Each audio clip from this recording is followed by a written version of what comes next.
Baiklah, saya akan menjelaskan pengertian dari sistem reproduksi. Apa itu sistem reproduksi? Sistem reproduksi adalah kemampuan makhluk hidup untuk menghasilkan keturunan yang baru. Tujuannya adalah untuk mempertahankan jenis dan melestarikan jenis agar tidak punah. Fungsi dari sistem reproduksi yaitu mempertahankan jenisnya dan melestarikan jenis agar tidak punah. Sistem reproduksi akan berfungsi makhluk hidup sudah memasuki seksual maturity atau dewasa kelamin. Selanjutnya materi tentang reproduksi avertebrata. Reproduksi avertebrata terbagi menjadi dua, yaitu aseksual vegetatif dan seksual generatif. Perkembangan secara aseksual pada hewan invertebrata terjadi dengan cara yang pertama membelah diri. Reproduksi dengan cara membelah diri hanya terjadi pada protozoa atau hewan bersisa satu, misalnya amoeba, paramecium, dan euglena.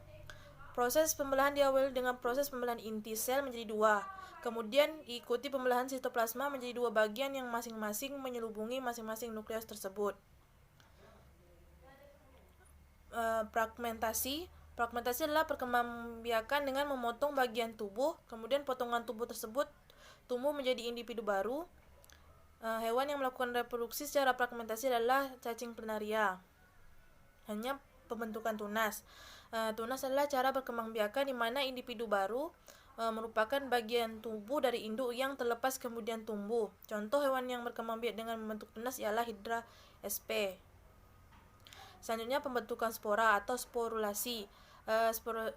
Sporulasi adalah proses pembelahan berganda atau pembelahan multipel yang menghasilkan spora. Hewan yang melakukan reproduksi dengan sporulasi adalah Plasmodium sp. Terakhir, regenerasi atau parthenogenesis, yaitu sebagian tubuh terpisah dan selanjutnya bagian tadi dapat tumbuh menjadi individu baru yang lengkap. Misalnya pada planaria dan bintang laut. Reproduksi aseksual pada hewan lebih jarang terjadi daripada tumbuhan.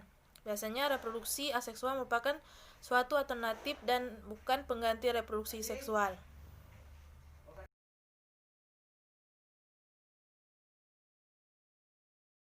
Selanjutnya reproduksi seksual atau generatif. Sebagian besar invertebrata melakukan reproduksi secara seksual. Reproduksi seksual dicirikan dengan penyatuan gamet atau fertilisasi, yaitu sperma dan ovum.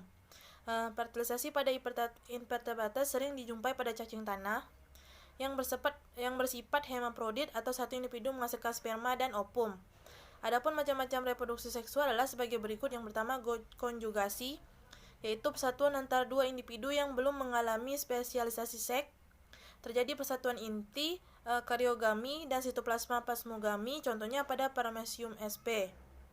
Yang kedua, fusi, yaitu persatuan atau peleburan macam gamet yang belum dapat dibedakan jenisnya, yaitu dibagi menjadi tiga. Isogami, yaitu persatuan dua macam gamet yang memiliki bentuk dan ukuran yang sama, contohnya pada phylum protozoa. Anisogami, yaitu persatuan dua macam gamet yang berbeda ukuran dengan bentuknya sama. Yang terakhir, oogami, yaitu persatuan dua macam gamet yang memiliki ukuran dan bentuk yang tidak sama, contohnya pada Hydra sp. Selanjutnya, contoh sistem reproduksi pada avertebrata. Yang pertama, Platyhelminthes. Reproduksi Platyhelminthes dilakukan secara seksual dan aseksual. Pada reproduksi seksual akan menghasilkan gamet.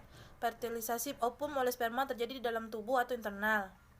Fertilisasi dapat dilakukan sendiri ataupun dengan pasangan lain. Selanjutnya, kelompok Platyhelminthes tertentu dapat melakukan reproduksi aseksual dengan cara membelah diri atau fragmentasi. Kedua, Nemathelminthes. Nemathelminthes umumnya berproduksi secara seksual karena sistem reproduksinya bersifat gonokoris. Fertilisasi dilakukan secara internal. Hasil fertilisasi dapat mencapai lebih dari 100.000 telur per hari. Yang ketiga, Annelida. Annelida umumnya berproduksi secara seksual dengan pembentukan gamet dan memiliki klitelum sebagai alat kopulasi. Ada yang berproduksi secara fragmentasi yang kemudian beregenerasi. Organ seksual Annelida ada yang menjadi satu dengan individu atau hermaprodit dan ada yang terpisah pada individu lain atau gonokoris melalui larva trokopor berenang bebas. Yang keempat, Arthropoda. Kelas krustase pada umumnya telur menetas menjadi larva dan setelah mengalami pengelupasan kulit maka larva tumbuh menjadi hewan dewasa, contohnya Cambarus sp atau udang air tawar. Kelas insekta, perut terdiri dari 11 segmen atau kurang. Pada tiap segmen terdapat lubang napas dan segmen terakhir berfungsi untuk reproduksi. Bila telur yang telah matang dibuahi oleh sperma, telur tersebut akan berkembang menjadi calon ratu atau calon pekerja atau prajurit. Sedangkan yang tidak dibuahi atau partenogenesis akan berkembang menjadi penjantan. Lebah pekerja dan prajurit menjadi mandul atau steril karena pengaruh lingkungan, yaitu kurang makan. Yang kelima, moluska. Moluska berproduksi secara seksual dan masing-masing organ seksual saling terpisah dan pada individu lain. Fertilisasi dilakukan secara internal dan eksternal untuk menghasilkan telur. Telur berkembang menjadi larva dan berkembang lagi menjadi individu dewasa. Yang keenam, echinodermata. Secara umum, filum echinodermata mengalami seks secara terpisah atau gonad yang relatif besar terletak di sebelah luar dengan pembuluh sederhana. Jumlah ovum banyak sekali dan pembuahan terjadi dalam air. Larva mikroskopis, bersilia dan transparan seperti biasanya. Hidup bebas dengan berenang-renang dalam air. Bermetamorfosis yang kompleks. Fertilisasi atau pembuahan terjadi di dalam air, kemudian akan tumbuh menjadi larva bipin lia. Yang ketujuh, porifera. Porifera melakukan reproduksi secara aseksual maupun seksual. Reproduksi secara aseksual terjadi dengan pembentukan tunas dan gemule. Sedangkan secara seksual dengan cara peleburan sel sperma dengan sel ovum, pembuahan ini terjadi di luar tubuh porifera. Yang kedelapan, coleonterata. Reproduksi coleonterata terjadi secara aseksual dan seksual. Reproduksi aseksual dilakukan dengan pembentukan tunas, sedangkan reproduksi seksual dilakukan dengan pembentukan gamet atau ovum dengan sperma. Baiklah, saya akan menjelaskan mengenai sistem reproduksi pada hewan vertebrata. Reproduksi hewan vertebrata dapat dilakukan dengan 3 cara, yaitu yang pertama, ovipar atau bertelur. Setelah sel gamet jantan dan betina melakukan fertilisasi, embrio akan berkembang dalam telur dan dilindungi oleh cangkang. Embrio mendapat makanan dari cadangan makanan yang ada di dalam telur. Telur dikeluarkan dari tubuh induk betina, lalu dierami hingga menetas menjadi anak. Ovipar terjadi pada ikan, burung, dan beberapa jenis reptil. Yang kedua, vivipar atau beranak. Setelah sel telur dan sel sperma melakukan fertilisasi, embrio berkembang dan mendapatkan makanan dari dalam uterus atau rahim induk betina. Setelah anak siap untuk dilahirkan, anak akan dikeluarkan melalui vagina induk betinanya. Contoh hewan vivipar adalah kelompok mamalia atau hewan yang menyusui, misalnya kelinci dan kucing. Yang ketiga, ovovivipar atau bertelur dan beranak. Setelah sel telur dan sel sperma melakukan fertilisasi, embrio akan berkembang di dalam telur, tetapi telur tersebut masih tersimpan di dalam tubuh induk betina. Embrio mendapat makanan dari cadangan makanan yang berada di dalam telur. Setelah cukup umur, telur akan pecah di dalam tubuh induknya dan akan keluar dari vagina induk betinanya. Contoh hewan ovovivipar adalah kelompok reptil atau kadal, beberapa jenis ikan pari, dan beberapa jenis ikan hiu. Reproduksi vertebrata pada umumnya sama, tetapi karena tempat hidup, perkembangan anatomi, dan cara hidup yang berbeda menyebabkan adanya perbedaan pada proses fertilisasi.